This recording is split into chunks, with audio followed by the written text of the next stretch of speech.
Welcome, everybody, to the Retirement Power Hour podcast. My name's Joe Allaria, and this is episode 10. And as you can see, today I'm going to be joined by Scott Carson. Scott, welcome back to the show. Glad to be here again, Joe. Scott is a 30-year industry veteran in the financial services industry and is a senior wealth advisor at CarsonAllaria Wealth Management. Scott started all the way back in 1989 at a company called IDS, which is an American Express company, and began working in the financial services industry there. And Scott says you worked as a commercial banker for 5 years with Mid-America Banks and Citigroup. You were a partner with Pines Financial Group prior to founding Meridian Financial Group in 1999. So I have all that right? That pretty well sums it up. I know your recent history a lot better than when you started, but sure. In fact, what we're going to talk about today we're going to be talking about 5 things a retirement-focused advisor should do. And I think this ties really well back into where you started early in your career, because we were talking offline, when you first got into financial planning. At that time, hardly anyone was doing financial planning, but I don't want to steal your thunder. We'll just get into it here in a second. But I think the main thing, Scott, is when people are looking for advisors and they're trying to find someone that's a good fit for them, it's hard to differentiate and it's hard to understand what this advisor does that's different than this advisor, and even how well they do X, Y, and Z services and different things. And I think we all have an idea of what we think advisors should do. There's some low-hanging fruit, but then there's some other things that maybe people don't know. You don't know what you don't know.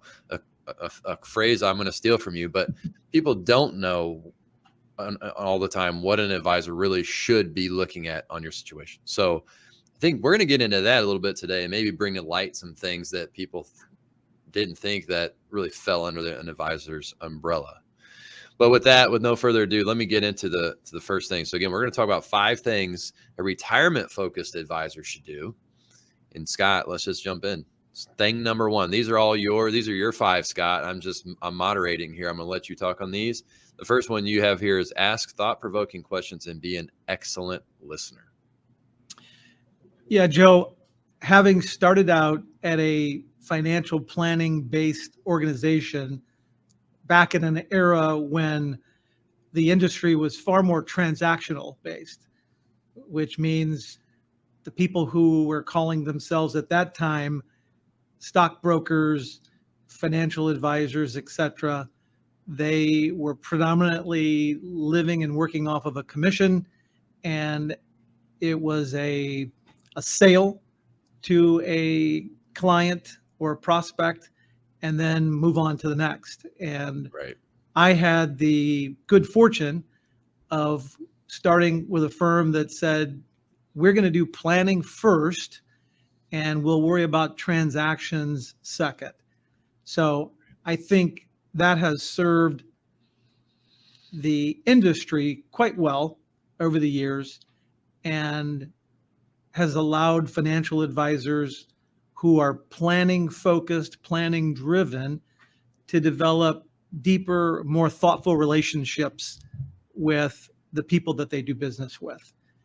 And a lot of that stems from,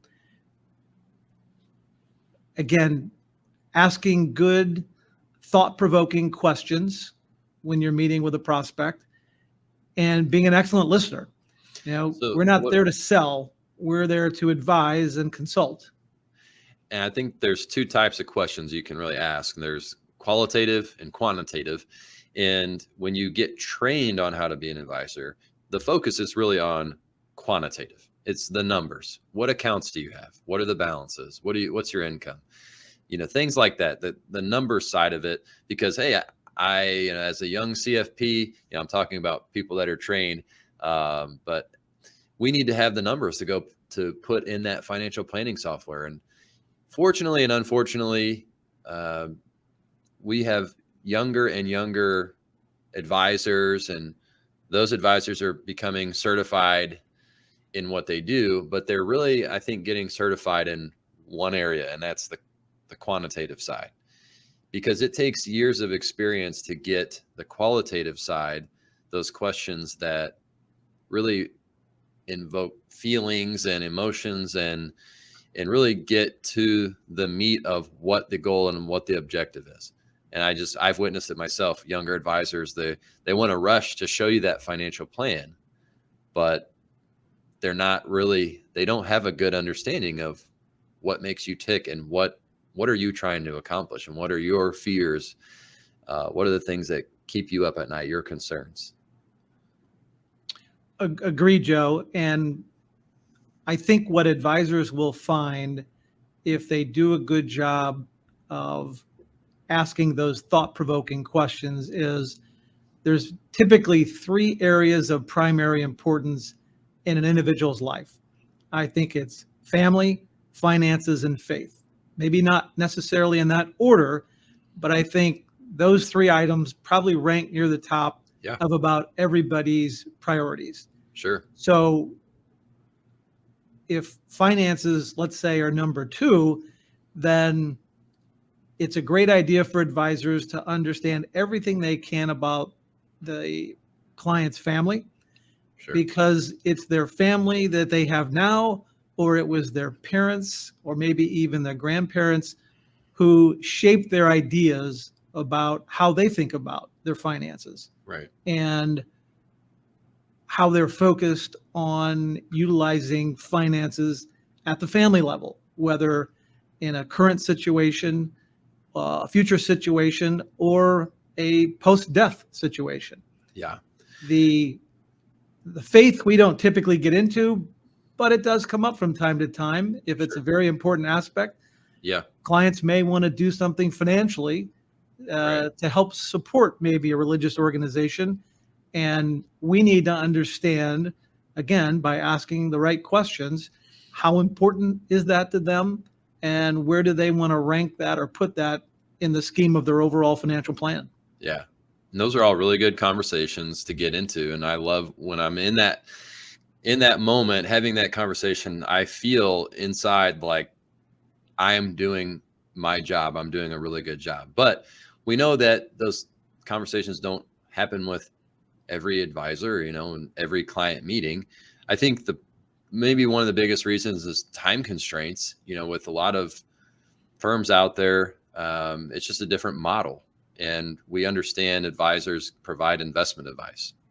That's part of the title, investment advisor. So we get that. But I think if you're an advisor out there, even that's listening, and you have 300, 400, 500 clients, you don't have the time to get into that depth. And so you have to just pick off the low-hanging fruit, the investments, make sure that your ducks are in a row there, and then you got to move on because you got 6 more meetings, that same day. So what helps is for us, here to not have that level of the quantity of clients per advisor. Any firm that has a low client to advisor ratio should inherently have more time to get deeper into those conversations.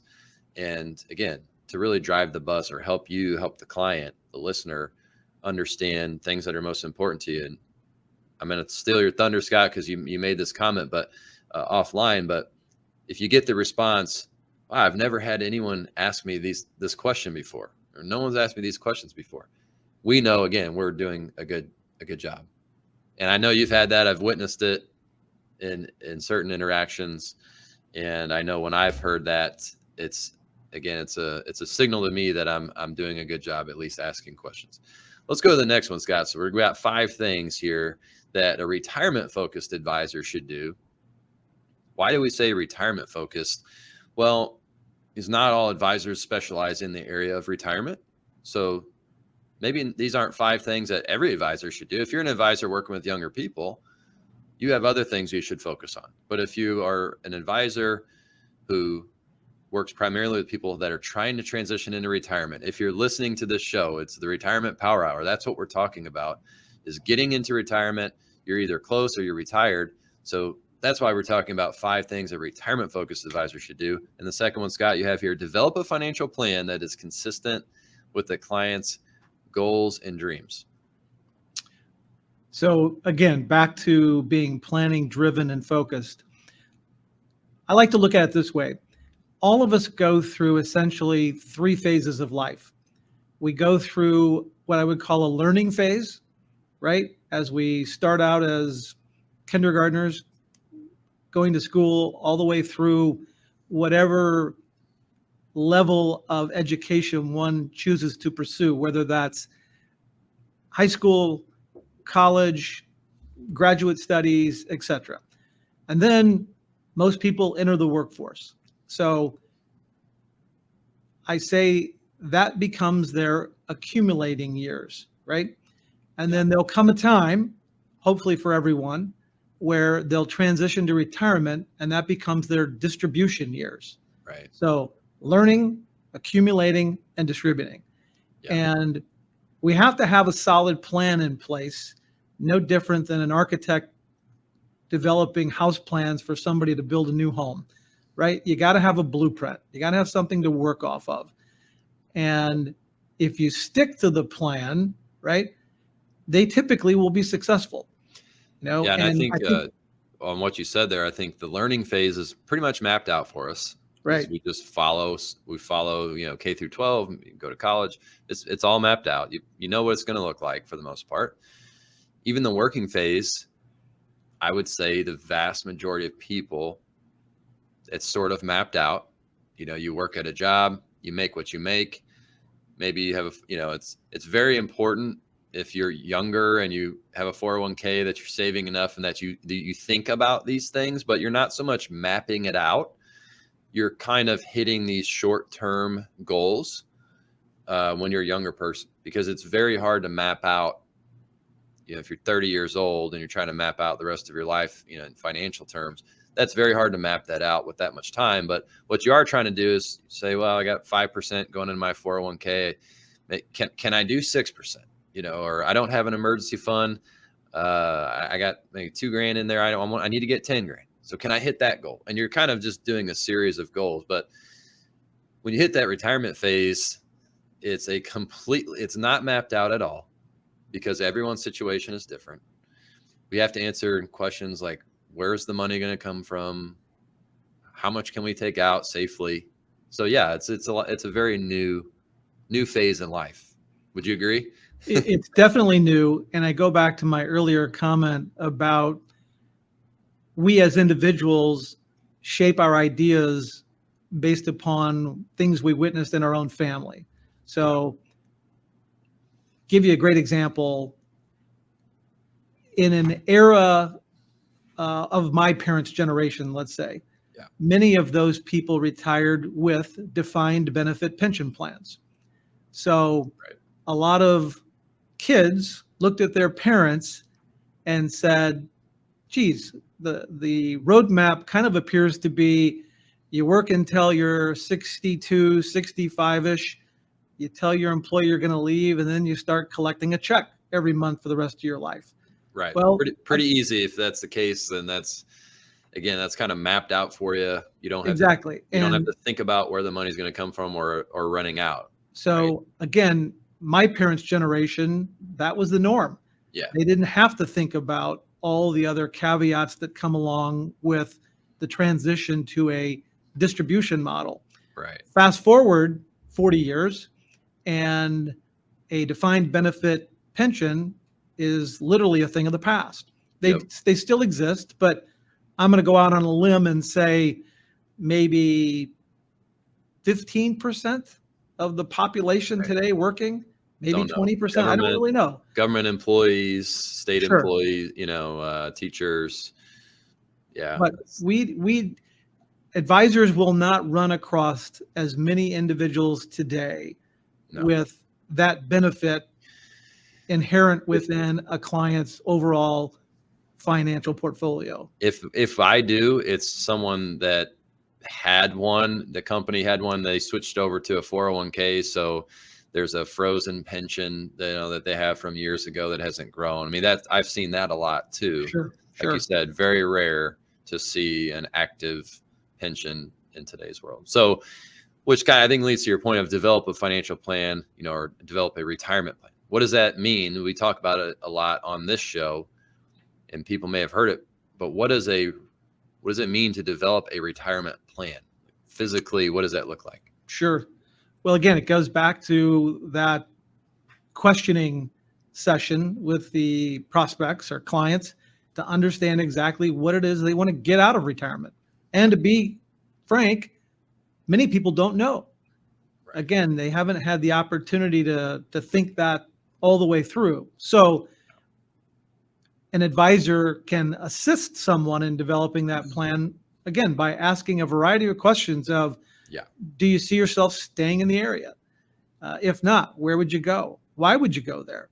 Do you have any idea what it costs to go there? What would you do there? How do you see your travel activities in retirement? Again, a myriad of questions can be asked to start the client thinking, you know what?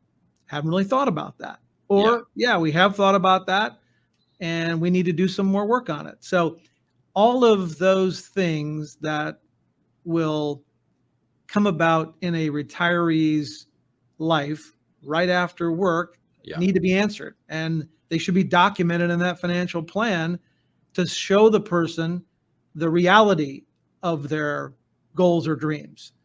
Yeah. And whether they could shoot higher or maybe they need to shoot lower. Yeah.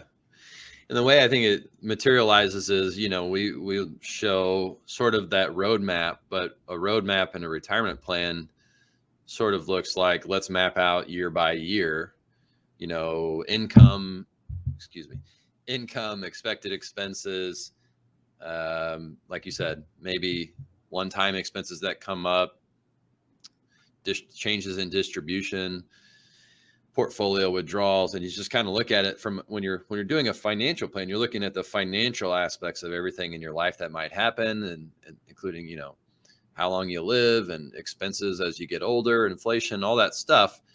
But the way it looks is you just kind of look year by year, and see what we think will happen to your entire financial situation, your portfolio, year by year, based on what, the things that you want to do, like you said, where you want to go, where you want to be, how much money you're going to spend. Do you need to spend a little bit less? Can you spend a little bit more?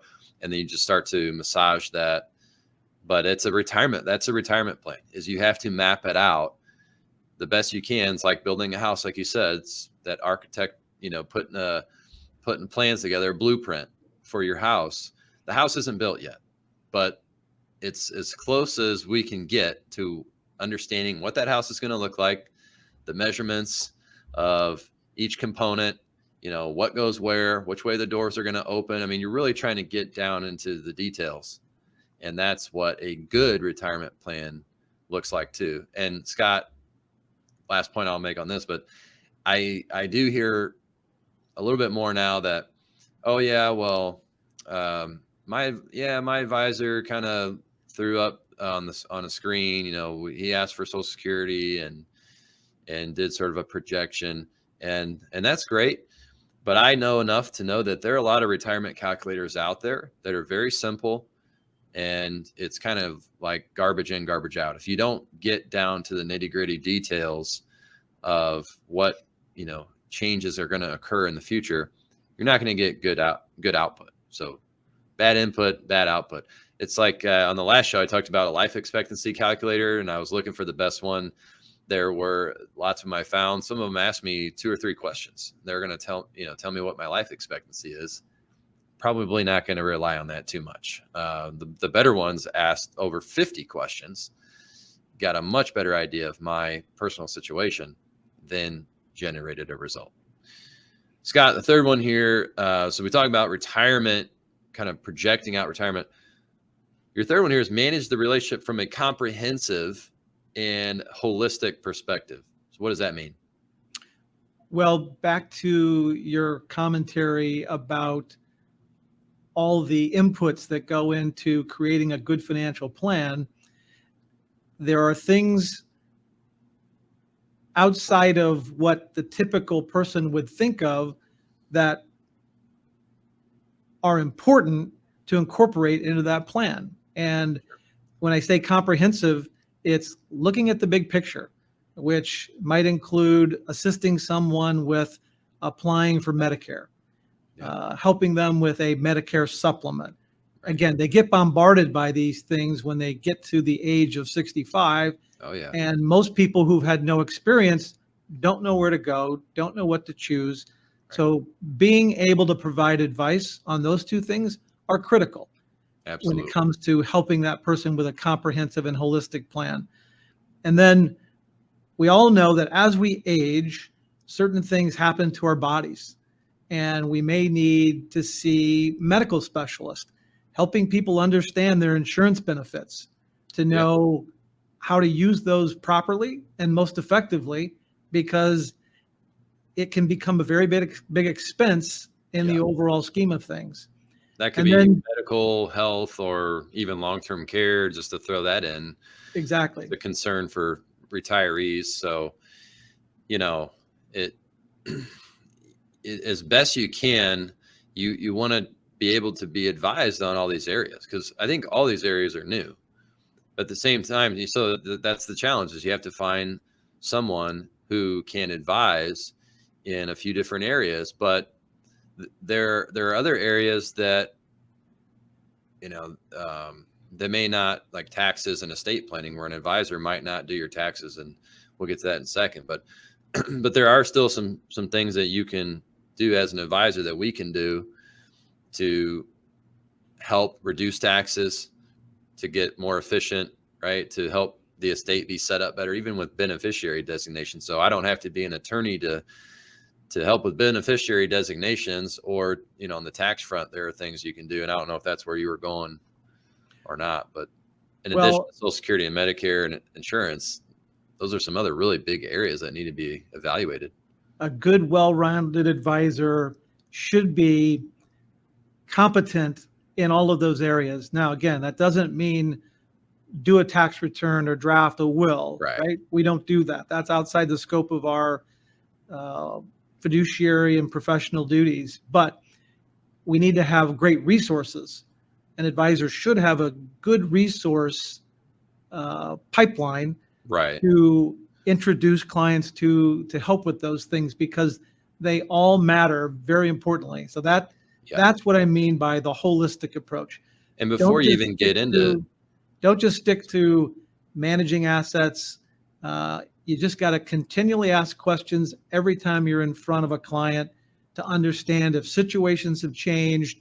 And again, do they need to be introduced to someone to update their estate plan, as an example? Have they had a unique tax event? Do they need to be introduced or coordinated with their tax preparer / CPA? Those are only able to be accomplished by just continually asking questions every time you're in front of that client.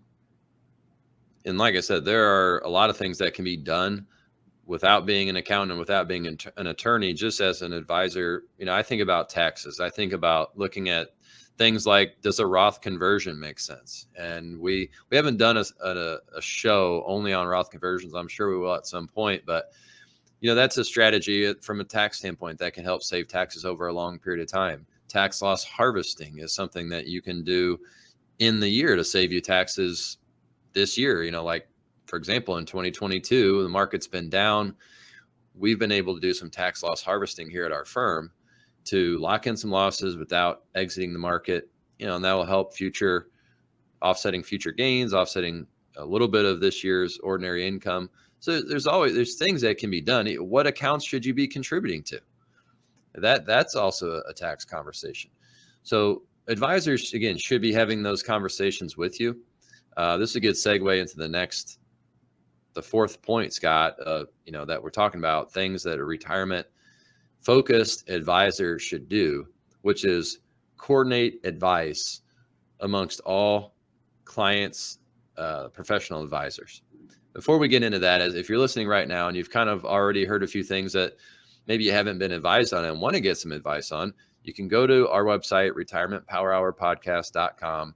You can, right there on the website, you can either ask a question, or you can just schedule a call with one of our advisors, and then we'll start the process of asking those thought-provoking questions and helping you with whatever you're looking to get help on. But like I was saying, we can do a lot in tax planning. We can do some things in estate planning. We don't give tax advice or estate planning advice. If client needs that, now we need to get an attorney involved. We need to get an accountant involved. Scott, I think too often everyone in the professional circle, accountant, advisor, we just say, not we, but I think a lot of those individuals will say, I'm just going to do my part and I'm not really in control, or I don't have any responsibility on any of the other parts. Well, not every client has an ongoing need for lawyers, accountants, Sure. bankers, etc., right? But I think advisors will find that if they're working with people who they own businesses, they're professionals, medical, otherwise, there's going to be a time when they need one, if not all of those professional advisors. And sure. Again, most of the people that I have seen over the years are very busy and don't always understand what does a lawyer actually do for me when it comes to an estate plan. What questions do I need to ask of my banker if I want to go about financing a project? And that's where a good advisor, being well-rounded, being holistic in nature, knowing as much as they can about the client's situation, allows them to help coordinate that advice. And we all know that there's an hourly bill generated by most of those professionals, meaning more specifically CPAs or attorneys, and that's perfectly fine. They deserve to be paid well for the advice that they give. Mm-hmm. It's just, if we can help the client be more efficient in getting the right answers that they need for their specific situation, it turns out to be a better result at the end for the client. Yeah. I think the default is, again, everyone does their own thing and then runs everything through the client, and the client is automatically their own coordinator of their financial plan. So the accountant says, talk to your investment advisor about doing X, Y, and Z. Or again, the estate planner says, okay, I'll set up your trust. But there's no action to do the most important part, which is fund the trust. Again, one time someone came in, I asked about estate planning. They said, nope, we're all good. We got that done. We have a trust. And I said, oh, okay, great. So then we're going through, investment statements, and I see they have a joint investment account. And I'm like, you said you had a trust, right? And they said, yeah. Oh yeah, we got a trust. I said, well, did you ever fund the trust? And they kind of looked at me with a blank stare. What do you mean? I said, well, you have titling your assets in the name of the trust so that those assets actually go through the trust. They said, no one ever. I don't remember. I thought the attorney did all that. They did a bunch of stuff. And I said, well, I can see right here by the registration on this account that this account at least has not been funded in the trust, and there may be other things. So rather than have everything run through the client, you listener out there, you don't know about accounting, you don't know, the investment side, you don't know the estate planning side. That's not what you do. So rather than have everything run through you, it's a retirement focused advisor should be helping coordinate all of those things, with you, alongside you. I can't tell you how many times Scott, you mentioned business owners, but just regular folks. It's like, hey, you don't have a will. So early in my career, I kind of would pull well, you should go get that. You should get that done. It's important to have a will and power of attorney for property, for healthcare. And, 6 months later, we check back. Did you get that done? Oh, not yet. And then 6 months again. Did you get that done yet? Oh, we haven't done it yet. So, really after I met you, Scott, it was, why don't we just coordinate this for you? So we know that it gets done. We know that we have someone that's good doing the work, and we can get it in place. And so that's, I think, provides the best outcome. Go ahead, Scott. Yeah, I think one of the most important things an advisor can do is develop their own relationships with those other professionals, again, CPAs, lawyers, bankers, insurance agents, and make sure you're comfortable with the way they manage their business and interact with clients so that you have a good resource to go to when these situations come up. And most people don't just wake up on a Thursday morning and say, you know what, probably need to get an estate plan today. No. It typically is a result of an interaction potentially with their advisor who asks some thought-provoking questions to the point where the client says, you know what, we've been thinking about this and we think we need a trust. Okay, why do you feel that way? Well, I don't know. I just hear friends talk about them. I read about them. Okay, well, let me understand more about the situation. And I think we can probably guide you in the right direction to the right professional to help truly determine if a trust is important and how to utilize it best in your situation. Sure. You know, I think about this in medical terms because we are all forced to be our own coordinator of our own health plan and benefits. And most of us are not qualified to do that, including myself. You know, I'm among the least qualified.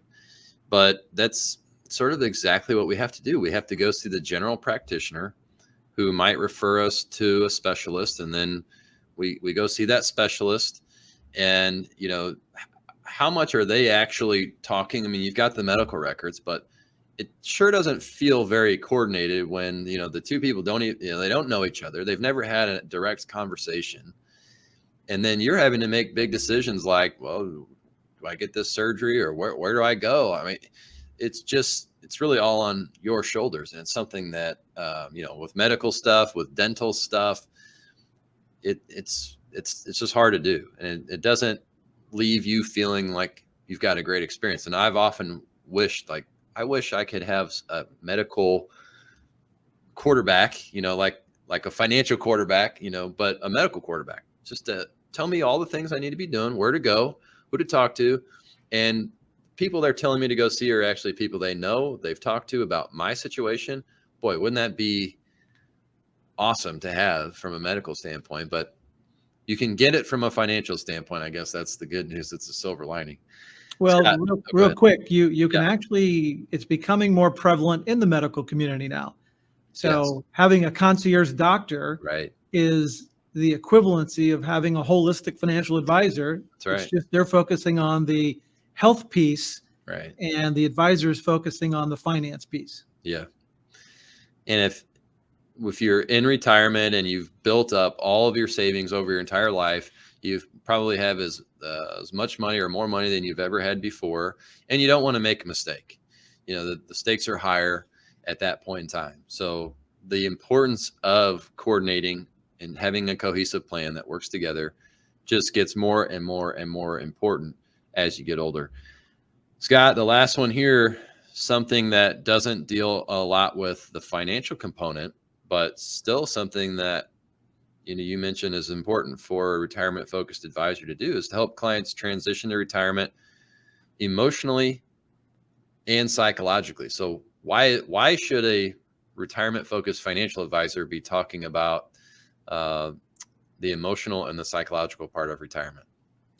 Well, I think the big reason there, Joe, is if the client has not prepared themselves well on the emotional, psychological aspect of transitioning from those working/accumulating years to that retirement/distribution years, oftentimes there's going to be a bad outcome, or at least not the outcome that client worked all those years to achieve.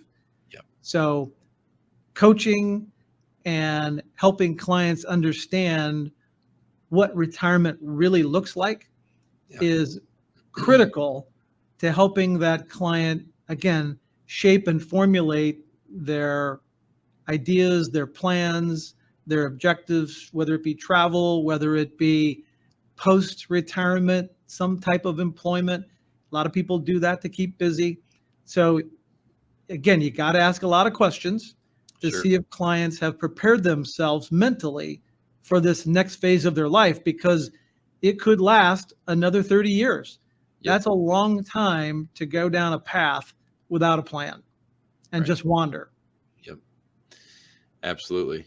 It's the folks that retire and they don't stay retired. They go back to work. You think about them because they're not satisfied. They're not fulfilled. A lot of people, Scott, that I meet with, they never think about anything beyond, I just want to make sure I can maintain my lifestyle. And that's the big initial hurdle of retirement. And it could honestly take years for me to convince them that they will have no problem overcoming that hurdle, even though it might take me, a few hours, a couple weeks, whatever, to feel good about them retiring. It may take me a lot longer for it to really sink into them. It's part of that planning process. But what I try to help some clients think about is what's after that? Like you said, how can you get the most out of your life savings and what you've worked so hard to actually have the retirement that you want to have? And that doesn't mean, not talking about everyone having a yacht, having a jet, having 5 different homes. I'm just talking about using your money in ways that will provide you more fulfillment. And maybe they were things, again, a lot of people don't even think about what they can do because they're so focused on that first hurdle of, can I even retire? I just want to take what I need and maintain and maybe do a little travel and things, but nothing too crazy. But as time goes, we start having conversations with some clients about, help me design a charitable gifting plan, or I want to gift to my kids or my grandkids. Well, how much can I do? And those conversations are really exciting, really fun, because they really mean something to the people that you're working with. They're at that point, they're confident in their own plan. Now they're looking, how can I impact others with what I've saved up and what I've built. Advisors will find that every client situation is different and unique, and some adhere to that transition quicker than others. Oh yeah. But I think they'll find, as an advisor, that clients have to be convinced and fully comfortable to make those gifting decisions or spending decisions that they put off, even though they really want to do it down deep, because it makes them feel good. Sure. About putting their capital to a higher purpose. That's right. And that's where the planning process, if you continually keep that in front of the client, before long, the black and white under good and bad circumstances will reflect whether they have the financial wherewithal to do those things. And as you said, Joe, that's probably going to be some of the most rewarding experiences for advisors, when they can tell a client with confidence, you know what, if you want to start gifting to the kids annually, I think it's more than affordable. If Absolutely. You want to give more money to your church, there's a great way to do it through a qualified charitable distribution, which helps tax-wise. Yep. If you want to commit money to a community foundation, let's do a what-if scenario. The advisor can do a what-if scenario in their plan and show them that if they decide to commit on a regular basis to some sort of charitable entity, that it really is not going to affect the bottom line when the day is over.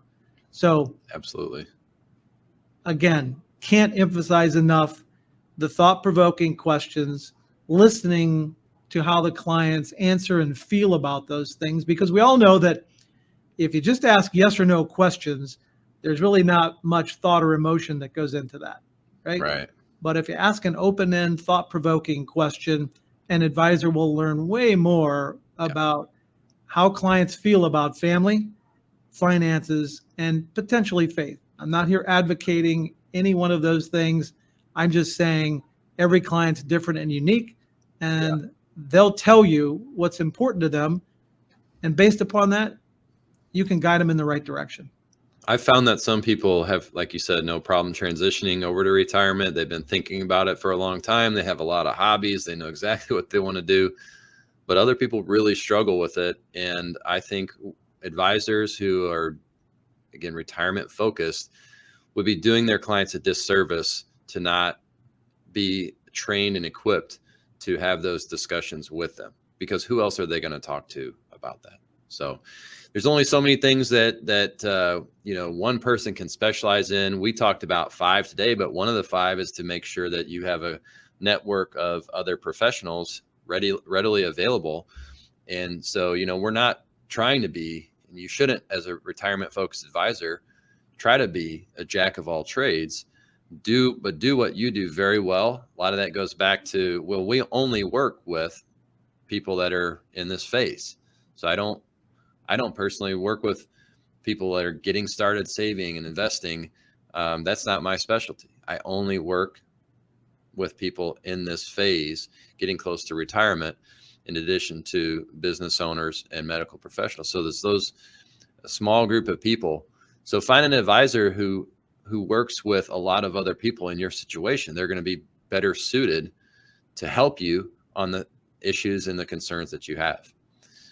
But Scott, we hit 5. There's a lot of things we could, add to this. I think one bonus, I'll throw in a bonus number 6 really quick, and that's educate. A good advisor, a good retirement focused advisor should be educating his or her clients all the time. And really that's what we're doing. So we check that off the box. But if your advisor isn't educating you, isn't bringing ideas to the table, doing things, I think, like this, or whether it's a written communication periodically, then again, I think they're probably doing you a disservice. You don't need to get the PhD. As we said, you don't need to understand how the watch works, but you do need to know what time it is. And you need to be in the ballpark of, understanding kind of the things that are happening and the things to be aware of. But we did a whole episode, Scott. I think it was episode 5, designing your retirement life. That pairs well with some of our discussion today. Definitely point number 5. So for those that are listening, feel free to go back, check that episode out. It's a good one. Scott, thanks for coming back, being a guest on the show again. Always good to have you. Glad to be here. All right. And thank you for everyone for listening to the Retirement Power Hour, where we help listeners invest wiser and retire better. Take care.